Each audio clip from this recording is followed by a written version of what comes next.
ஒரு பெரிய mango tree, அந்த இடத்துல ஒரு குட்டி பையன் வந்து விளையாடிக்கிட்டு இருக்கான். அந்த மேங்கோ ட்ரீ கிட்ட இருந்து மேங்கோஸ் எல்லாம் பறித்து சாப்பிட்றான். அண்ட் அது கீழே அதோட நிழலில் தூங்குறான். அந்த மரத்துக்கும் இவனை ரொம்பவே பிடிக்கும். கொஞ்சம் பெரியவன் ஆனவுடனே அகெயின் அந்த ட்ரீ கிட்ட வந்து என்கிட்ட காசு இல்லை, ஸோ எனக்கு காசு தேவைப்படுதுன்னு கேட்குறான். ஸோ அந்த மரமும் என்ன சொல்லுதுன்னா, என்னுடைய மேங்கோஸ் நீ விற்று காசு எடுத்துக்கோ அப்படின்னு சொல்லுது. மறுபடியும் அவனுக்கு கல்யாணம்லாம் ஆகிட்ட அப்புறமா அவன் வரான். ஸோ வந்து கேட்குறான், எனக்கு வந்து வீடு கட்டணும், எனக்கு எதுவுமே என்ன பண்ணுறதுன்னு தெரியலன்னு கேட்கும்போது அகைன் அந்த மேங்கோ மரம் சொல்லுது, ஸோ நீ வந்து என்னுடைய பிரான்ச்சஸை வெட்டி எடுத்துகிட்டு போய் வீடு கட்டிக்கோ அப்படின்னு சொல்லுது. ஸோ அவனும் அதே மாதிரி பண்ணுறான்.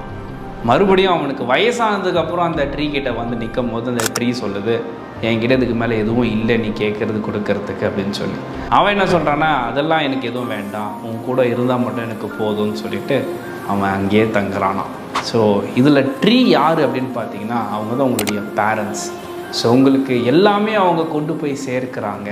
நீங்கள் எந்த சூழ்நிலையில் என்ன கேட்டாலும் உங்கள் பேரண்ட்ஸ் உங்களுக்கு கொண்டு போய் சேர்க்குறாங்க அப்படின்னா அவங்கள நீங்கள் கடைசி வரைக்கும் நல்லபடியாக பார்த்துக்கணும்.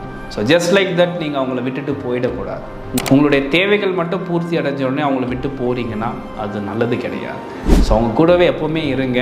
அண்ட் உங்கள் பேரண்ட்ஸ் தான் உங்களுக்கு எப்போவுமே எல்லாமே பண்ணுவாங்க. அவங்கள மட்டும் நம்புங்க. அண்ட் எல்லாமே நல்லபடியாக இருக்கும். தேங்க்யூ.